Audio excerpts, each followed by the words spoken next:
Ito ngayon, no, ang dami nating kamyas. Gagawin natin itong kamyas jam o kamyas jelly. Tingnan natin naman, ang dami nito guys. Gagawin natin dito sa kamyas is, tanggalan natin yung ganito.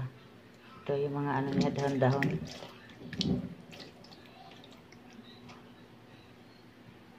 Ano siya guys, tinanggalan natin siya ng yung ano dito, yung mga dahon niya. Tapos binanlawan natin yan. Tapos ito na po, tapos hihiwain na natin guys. Ito na guys, yung luto nating kamyas jelly. Ayan o. Pinapalamig lang muna natin guys.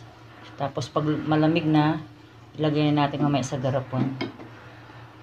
Ito na yung aking kamyas jelly. Palaman sa tinapay. Ito na guys, oh, yung ating ginawang kamyas jam. Malamig na, so nilagay natin sa garapon ngayon. Tapos, ito guys, ano na talaga, ito malamig na. So, sarap ipalaman sa tinapay. Ito na yung ating ginawang kamyas jelly.